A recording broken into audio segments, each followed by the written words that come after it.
I've told the Senate President. Our nation remains one of the most insecure and least peaceful in the world today, making Nigeria one of the hungriest countries of the world. Nigerians now spend nearly their entire income on feeding. We may be hungry, but we can manage our hunger. My appeal is that you dedicate 20% of 2025, roughly 72 days, to visit each of the 36 states. Catch the drama, feel the excitement on Straight Talk on Echo FM 100.7 Owerri with the Radio Marshal Barry Cosmos. Every weekday, 9 a.m. to 11 a.m. Join the conversation on Straight Talk with Barry Cosmos. Straight Talk. Get straight analysis. No bending corners. Let's be poor. Breathe.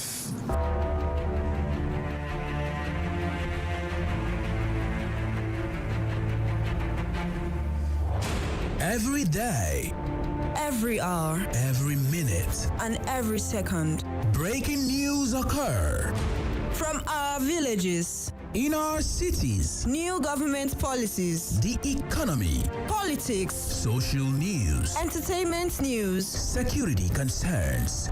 We the people converge to analyze, separating facts from fiction, lies and truth. We dissect, we integrate, we harmonize, we criticize, and we bring you all the juicy details. Live on Echo FM 100.7 Owerri.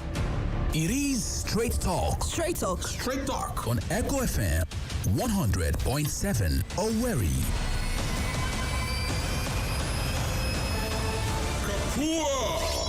Shall I begin? I am your host. I am your anchorman. I am the presiding bishop of this ministry, and I am awesome. My name is Barry Cosmos, the Radio Marshal, the Buruburu One on radio, the Okenze on radio, your big brother on radio. I am the main event, and I am here. Live on Echo FM 100.7 Owerri.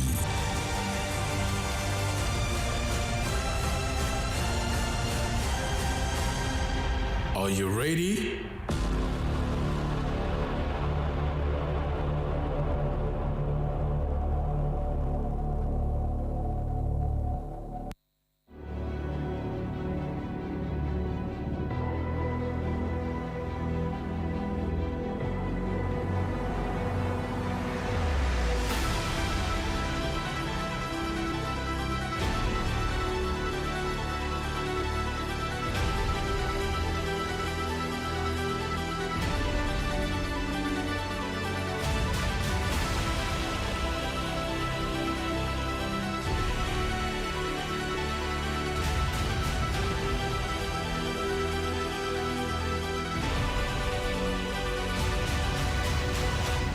A very beautiful morning to you. Welcome aboard to the Mercy program. Welcome to the main event on radio. It is Straight Talk live on Echo FM 100.7.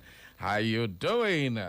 Happy new month and happy Workers' Day to everybody. Yeah. Well, it's Workers' Day today, and today we are celebrating ourselves. I'm going to celebrate myself. Ho-ha. And everybody wants to celebrate me this morning and celebrate us here. You got to do something. Do something. Yes, it's Workers' Day. Everybody's happy. If you're a worker out there, it's your day. Today not your day. Do shakara. Well, the federal government has given you people, civil servants and all that, a work-free day. Go home, relax, enjoy your time with your family. And, of course, it's a very beautiful day for the workers. You know, say, we don't work like elephant, they chop like ant. You know, we just love our job. We do it with a smile on our faces. Good morning, Don. Good morning. How you doing? I'm cool. Happy Workers' Day to you too. And you too. All right, and happy Business Day to all the people who work in their businesses as well. It's all work. So today, if you're a worker, happy Workers' Day to DJ Mav King.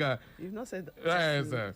Well, leave guests this morning. I don't want to talk to them now this morning because I know it's since he came here, he has been smiling from this side to this side, happy one way or the other.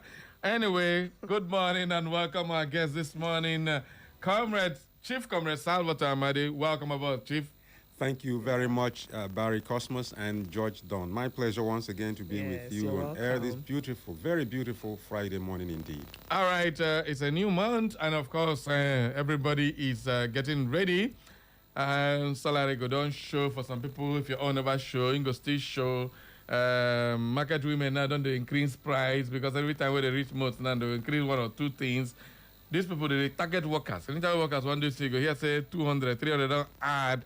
Mona no try more. But at the end of the day, it's beautiful to celebrate every worker out there. And today on the show, there is no gainsaying what we will be discussing. Everybody knows that today it was a whirlwind yesterday at the Supreme Court, and we are taking a look at what the Supreme Court has done, the implications and the takeaways, what is next, what to expect, a whole lot. The interpretation of the court judgment. So many people have interpreted it differently.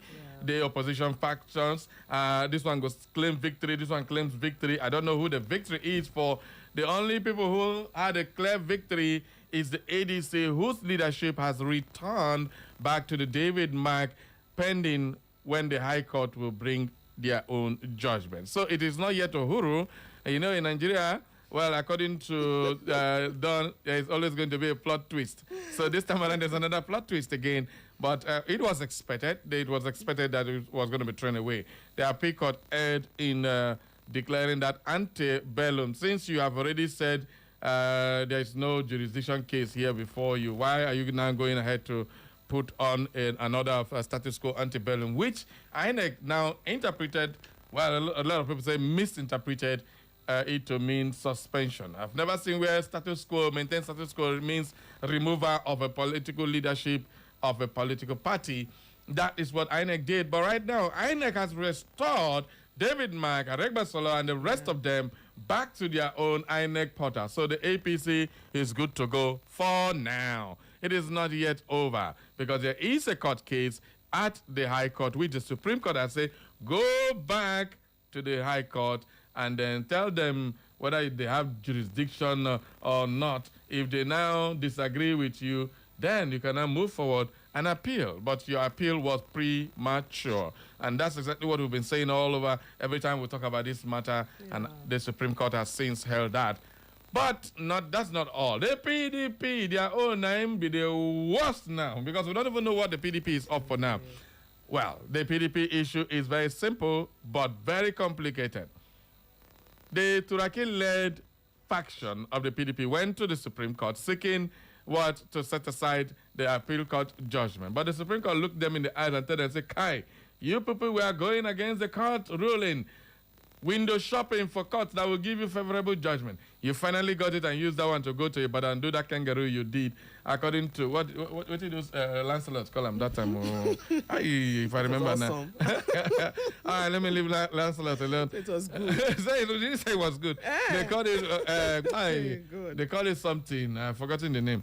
So at the end of the day, the Supreme Court said that was window shopping. That's not right because there was a court case, the court ruling of the High Court that said stop the convention until Lamido is allowed to buy a farm. Yeah. Once he buys the farm, you can go ahead with your convention. Instead of obeying the court order, the PDP, at that time, there was nothing like Wike faction. Yeah. There was no Turaki-led faction. Went ahead with the convention in Ibadan, and that led to the factionalization of the party, the Wike faction and the Turaki-led faction. But now the court has set aside that particular movement that created the faction. Yeah. So invariably, both Wike's faction, Turaki-led faction, all of them, they go. There's no more faction. Yeah. But at the end of the day, what does it entail? Does it mean everything the Wike faction did, that is where the danger is now null and void? Or is it legal? Who is now the authentic leadership? Not the Wike, not the Turaki. Well, we are going to find out about that when our legal representative comes here to interpret the Supreme Court judgment for us. Yeah. Then there is another big danger. Can they come forward and do a new convention that will usher in a new executive that the court will agree with and they all agree with before INEC timeline of May 10th, remaining 9 days? That is the danger for the PDP. Whoops. That's why I say it's a whirlwind judgment at the Supreme Court yesterday. So what do you make of the very interesting times for everybody? Today, I don't want to talk plenty. I've said so many things about this court interpretations and all that, but today it's all about giving it a finality, explanations for everybody. Yeah. We'll be expecting our legal representative here to help us when he gets to the studio. He'll be here around 10 a.m. later on in the day. But we have Chief Comrade Salvatore here to analyze as well, because you are a renowned journalist. You've been following this matter for a while, and I believe you know all that. Yeah. Sympathetically, a lot of people seem to be leaning towards the ADC. There was jubilation everywhere from the ADC faithfuls. They even had the guts to be calling me to come and celebrate with them. I said, I need to come. So you people should celebrate your celebration. But at the end of the day, has the Supreme Court done justice to this matter? That's the major thing. Has the Supreme Court redeemed themselves from all the political shenanigans that have been going?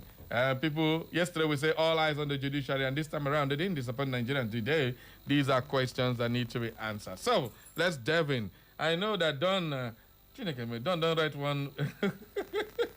You don't write one novel. That's the job. That's what the job is. All right, no wala.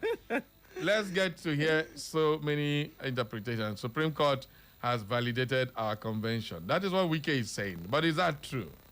Wike is saying Supreme Court validated their convention. Sure. When and how did the Supreme Court validated their convention? But of course, but the play, the rules, the factions are all gone. So if what led to creation of factions has now been thrown away, does the faction exist? These are all interpretations. Beautiful morning, everybody. Welcome aboard to the Workers' Day edition. Let's move on to the pages of the newspaper and get some of these headlines. Everything's talking about Supreme Court judgment. But nevertheless, let's take a little bit of the headlines this morning.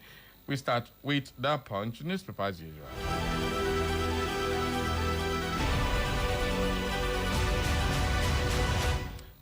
Okay, Mark-led ADC survivors as Supreme Court voids Ibadan PDP convention. All right, let's read out the story so that when I will get IC bid according to the Punch newspaper. Okay, the Supreme Court on Thursday delivered two major judgments that dramatically reshaped the internal leadership battles in the African Democratic Congress and the People's Democratic Party. The Apex Court invalidated the PDP's controversial Ibadan Convention while restoring the ADC leadership structure headed by former Senate President David Mark. As after the judgment, key leaders of the PDP, including governors Seyi Makinde Oyo and Bala Mohammed Bauchi, alongside members of the Board of Trustees and the National Executive Committee, held an emergency closed-door meeting in Abuja. The meeting, which was held at Bauchi House, Asokoro, Abuja, was ongoing as at the time of filing this report last night. All right. Similarly, the ADC leadership, David Mark Aregbesola, met with Atiku and Amechi in a closed-door meeting immediately after the court's judgment. And that has raised another dust. That meeting held in David Mark's house in Abuja. So what were they discussing without the likes of Obi and Kwankwaso? So a lot of people are beginning to say, okay, they are now succeeded on one front. It's time to go to the next option or the next stage of the coalition. Wow. It is interesting times for us here in the studio because we just have to call it out and you got to listen.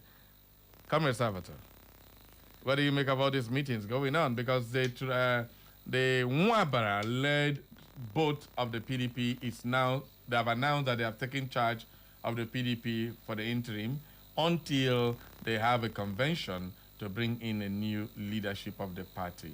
And Wike is saying that the Supreme Court has validated their own convention. With all this, do you think the PDP can come together for a new convention, or the BOT will just go ahead and make form sales? Form sales have been going on in the PDP. New entrants have come in through the weakest faction, the one that heading over here, where Madumere and Ucho Bago and the rest of them, even the former First Lady of Oyo, were all received into the PDP by the Wike-led faction. With this now, will they both ratify that? Will they throw it away? What is going on? What do you think is going to happen with all these shenanigans in the PDP? Well, they have been stampeded into a fire brigade arrangement that demands that they act expeditiously in all the processes leading to a constitutionally recognizable and acceptable Congress or convention. So it's all about rush, rush, rush. And I would want to say that this is all part of the machinations of the ruling party to stampede the opposition parties into this sort of chaotic situation, which they are succeeding at for now.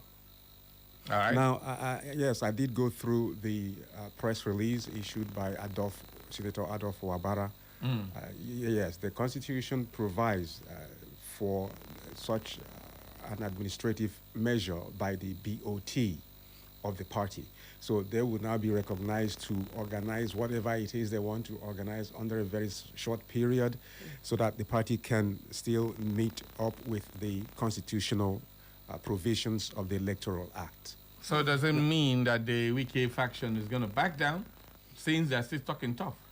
I don't see a Wike faction backing down because Wike's project or agenda ab initio has been to scatter them. And so I don't see a Wike taking a break or ceasefire from the scatter them agenda. All right. Today is May Day.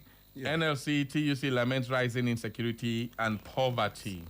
All right, that would lead me to raise this matter, which the president said, and it was causing a lot of ripples. The president said that his enemies, are using insecurity to send him away from Aso Rock. He made that comment.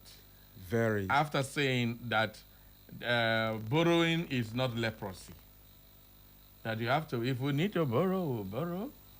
You need to work hard to repay it. The one Buhari borrowed, we've not paid it. They're borrowing more, and he said you work hard to repay it. He says it's not leprosy. So his borrowing spree, by that, is not just coming down anytime soon. So with this now, we are complaining. Today is made the rising insecurity, and the president is seeing insecurity like a political game being played to oust him from power, not like the people are dying and it's his own responsibility. He's seeing it more like a problem of the political party's opposition. How do we get out of this kind of mess? Well, interestingly, it is said that he who lives by the gun dies by the gun. And a party that shot its way practically into power via the instrumentality of the importation of foreign terrorists into the country under the guise of herdsmen. And at the end of the day, we all witnessed all the threats to Nigeria's territorial integrity. If the APC did not come out victorious during the 2015 presidential polls. So now, having taken over the reins of power, the seat of power, via such an environment or such project, you would expect, as the Bible says, he who lives by the knife dies by the knife. So it is a case of retributive karma, which is very, very simple and easy to read. On the handwriting has been on the wall all over. So he knows how he got into office, how his party... Are you trying to say that it's more or less what they did in 2015 election that is playing out now? Are you also alluding to the fact that insecurity is more like political opposition stirring it up to us, the president? Insecurity was used 2014, 2015 to usher in the APC. That is incontrovertible. Now, if he is saying that insecurity is being politicized, it did not start getting politicized yesterday morning. It was politicized from 2014 to 2015, and it has been so ever since till this day. So, if you say, you venture the proposition that insecurity in the country has been politicized, what it means is that probably the opposition has already learned some lessons from how you got there. And if they are thinking of getting there, they may want to opt for that option that you embraced 2014, 2015. And if that happens, will that not be interpreted in some quarters as fair and square? So what it tells us is, if you do not like politics or elections being politicized, if you don't like governance being over-politicized, you must set the example. But once you have ignited that fire, that conflagration, you begin to look for excuses when your opponents begin to adopt the same strategy. All right. Too bad. People are dying. Done. People are dying, and these people are playing politics with the lives of Nigerians. It's so sad. And when you ask yourself, why are these people hell-bent on killing people just to get into power? You know what awaits them when they get into power. Yeah. Riches beyond their imagination. They live the life they never dreamt of living on the blood of Nigerians whom they claim they want to serve. Sorry, too bad. You posed a dual question sort of scenario because you were talking about borrowing and leprosy. Yes. Fine. So you see, there clearly what you are doing is admission of incompetence, in a very straightforward manner. You are admitting that you made a promise to Nigerians to make the economy better. And all you've been doing practically every other week is to have Federal Executive Council meeting and say, this is the amount we are borrowing this week. So which means you have no business with production. All you are interested in is consumption. So you borrow and nobody sees where the money you are borrowing is going. Manifesting, it's not manifesting in the economy. The economy is getting worse. So what it means is that you have admitted that you don't even have a solution because you are now playing the game of borrowing every other week. And so that is what Nigerians should live with. No plans of saying this borrowing will stop or it has stopped and these are the plans in place. It is very, very obvious that you have admitted incompetence. And having done so, what is the next line of action that should be deemed as honorable for you to take in an ordinarily sane climb? Well, that one is never going to happen here, so let's leave that. Never going to happen. No, that's a Nigerian president will resign. What kind of optimism is that? Where? How? Comical optimism. Somebody that is telling you that they are using insecurity to send him out of power, he will resign. He's telling you, I'm a very stubborn politician. He's not going nowhere. Don't think about it. He has said he's going to campaign for his second tenure. And I will campaign for my second tenure. Isn't that what he said it? I wasn't the one that said it? Okay. So, well, the president has made it clear he's going to run for the second tenure. In Kano State, the Kano State APC has endorsed Tinubu and Governor Yusuf as a sole candidate for both president and governorship. And they even donated the 50 million to the purchase of the farm. All right, so it's kind of APC just got a 50 million. Go contest governor. 50 million, of course. The governorship is 50 million. They've already given him the 50 million, so he doesn't need to pay 1 naira. That is an investment, people. And the investment begets what? Done. Good things now. Oh, Jesus Christ. Anyway, let's move on. No, on the Vanguard, of course, Supreme Court's OK's ADC's Mark access PDP's Turaki. Now, the Supreme Court treated this matter as if the Wiki faction doesn't exist. Yeah. From all indication. Yeah. It was as if they were talking to the generality of the PDP. Because before the PDP went into factions, all of them were together. And the whole process started with the PDP refusing to allow Lamido to purchase from then. He went to court because it was Lamido that went to court. It wasn't even Wike and the rest of them. Lamido, though a member of the Wike led or back, as at that time they were still like groups, not faction. So he went to court insisting that he refused, that denying him his right, and he needs to. And then the court now said, no, hold on with the convention until Lamido is allowed to purchase the form. And as of that time, they've already fixed a date for their convention, and the date for screening has already passed, because he was supposed to allow to buy the form for the PDP national chairmanship, of which he was a very strong candidate, and they technically removed him. That is what led to the whole of this, and that's what Supreme Court was looking at. It wasn't looking at after what happened after that particular court process. So it stopped very clearly when the faction had not existed. So they're not looking at Faction A, Faction B. They're looking at PDP as a whole. That's exactly what the Supreme Court did. So I wanted everybody to just get in touch. So before you start asking me questions about Wike, what would not happen to Wike? What would not? The Supreme Court never considered whether Turaki or that. It was the convention that produced the leadership of Turaki that was wrong in the first place. So Wike's faction and what it did was not even in existence according to the court own ruling. So let's just leave that as it stands now. So basically, when the lawyer gets here, we'll ask him if the Wike faction is the authentic leadership, which the Supreme Court has never said this is who is the authentic leadership. He just, boom, threw away a blank check to the PDP. Very, very interesting for us to see what will happen. All right, let's take another headline here. 2027 LP stronger after crisis, ready to field presidential candidate, OT. Okay, Tinubu mandates Gbajabiamila Masari to supervise APC NAS primaries. You better go and learn to pronounce Gbajabiamila. Every day you're fumbling with it. And it sounds like these white people. One white man, they corrected him like 20 times. Thank God I'm a white woman. You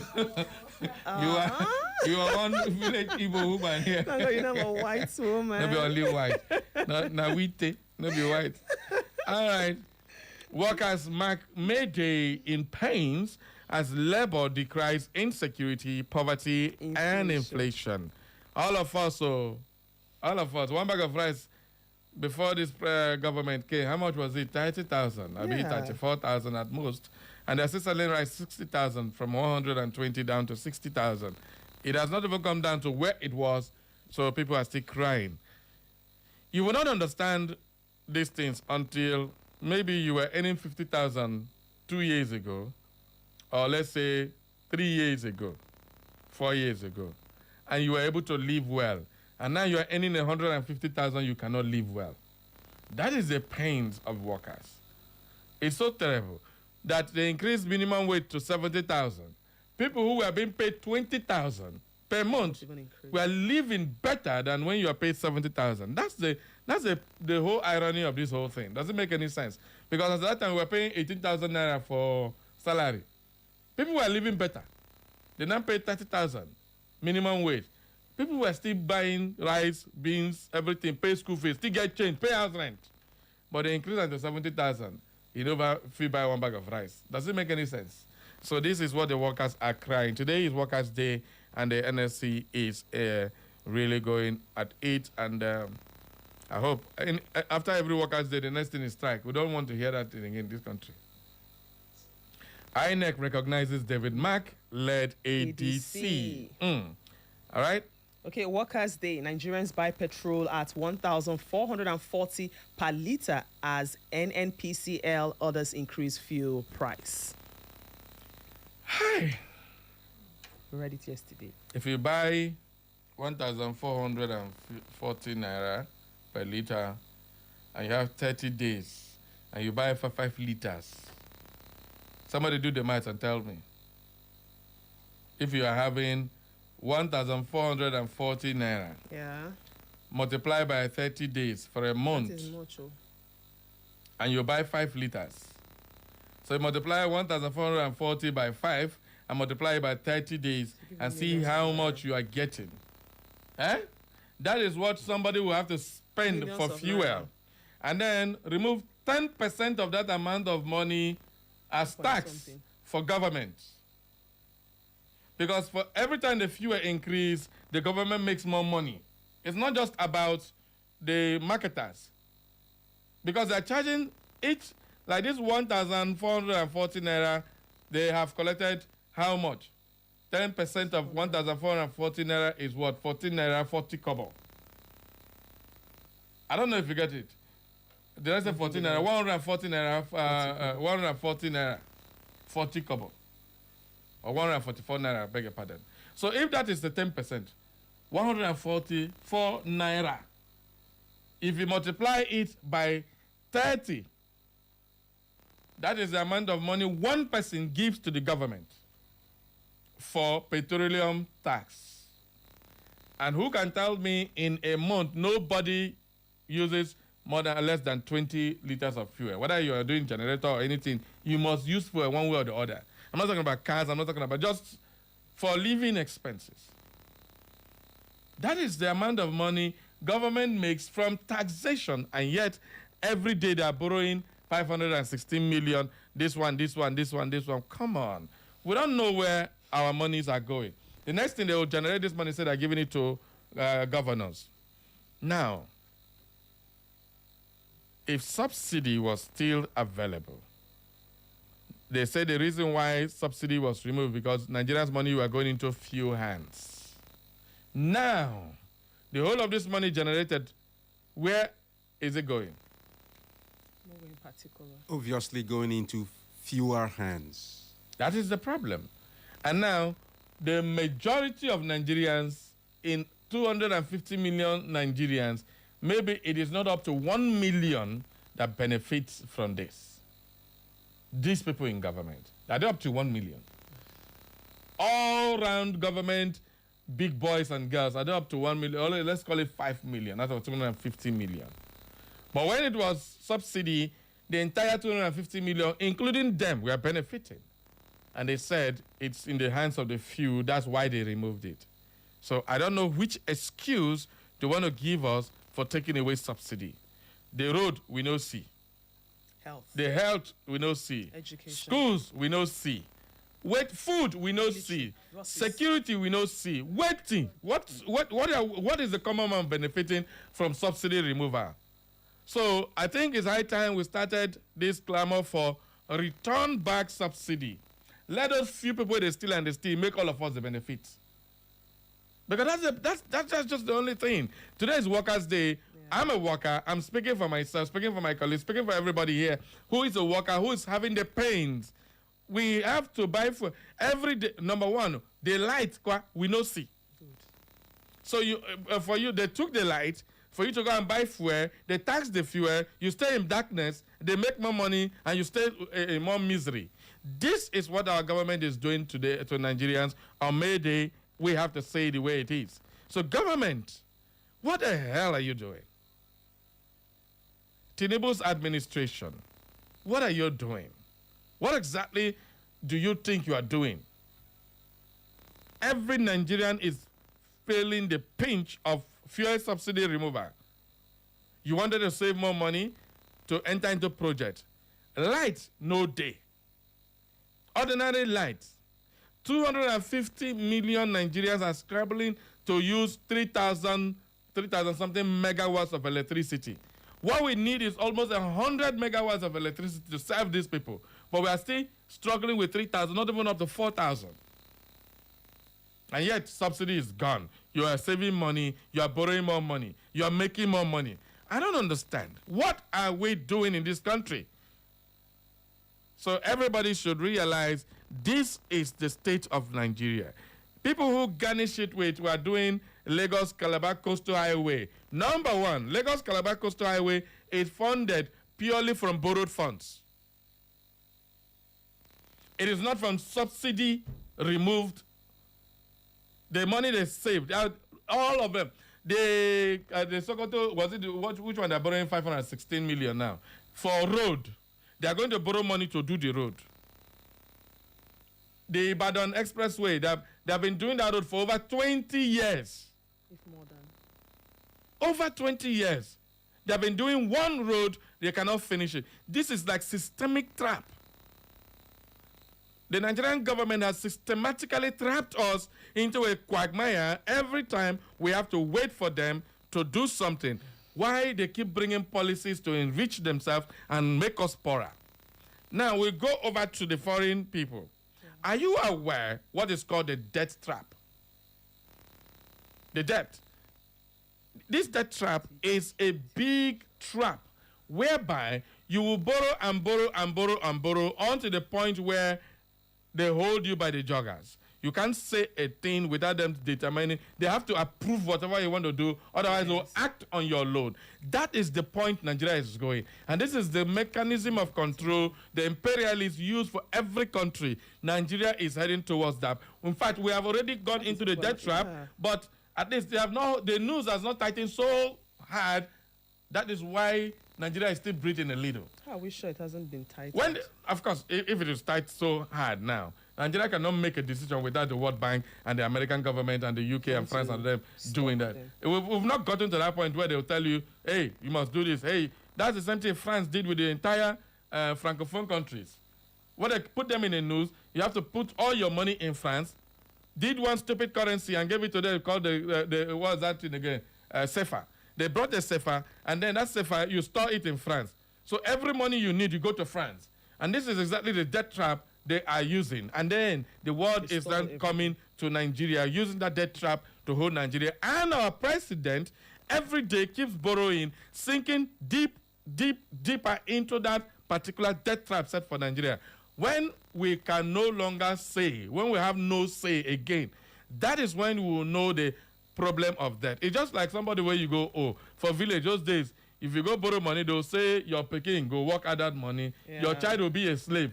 Nothing that pikin no fit marry, you know, if you do anything, you go work the whole of your life like a slave for that man that your father borrowed money when you were not even born. This is exactly what Nigeria is going to head to, and that's where we're heading to if we are not careful. Today is Workers' Day, and we need to say our minds. I'm just saying this because we need to make this thing very clear to the people who are listening. Hey, everybody listening, we are in very precarious times in this country. The more we keep borrowing, the more we get into that debt trap. And this debt trap is real. It is not imaginary. It is real. We are getting to that point where we can no longer make any decision for ourselves if the people we are owing, like China. Yeah. Nigeria is owing China how much? Nigeria is owing the World Bank how much? Nigeria is owing IMF how much? Check the countries we are owing. And by the time they decide to come and start collecting, hey, we need this land, or you pay us our money, what will you do? Because you signed it. Now, take a look at our oil and crude oil. We cannot even give our own companies here crude to refine because we have already borrowed crude-backed loans. And these crude-backed loans, it means we must satisfy them before you start thinking about your country. And that is why we cannot get crude oil to refine in this country.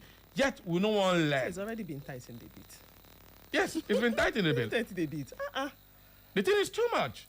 And by the time we get to that point where Nigeria will no longer have a say in our own affairs, that is when we'll realize what the government is doing. Systematically bring this country down to its knees, where we cannot say or breathe. Very soon they will tax you for the air you breathe. They'll tell you for you to walk on this street, you pay because you are owing. That is when you realize that everything has gone south. Yeah. Well, for those of you who are not aware, we have said it. We open up the phone lines now for you to have a say on the conversation. All right, so definitely it is time for us to have a say on this conversation. Please, everybody, let us open up the phone lines and have you talk about this. 0911 20,000 22 or 070-454-1014. Phone lines officially open. Let's go there. People, wonderful. The phone lines have been buzzing since, and let's get to talk about this. Hello, good morning. Who there? Hello. Hello, good morning, Barry. Good morning, Don. Good morning, Kasim, you are my first caller today. Hey. You talk my mind today. I tell you, talk my mind. This is exactly what I used to say every time. Yeah. If these American people, all these Western countries, they don't leave Nigeria alone, and Nigeria no try to get out, to cut their hand out of this country will never better. Okay. See what happened in Mali on 25 on 26 this month. Because France want to take them as a slave forever.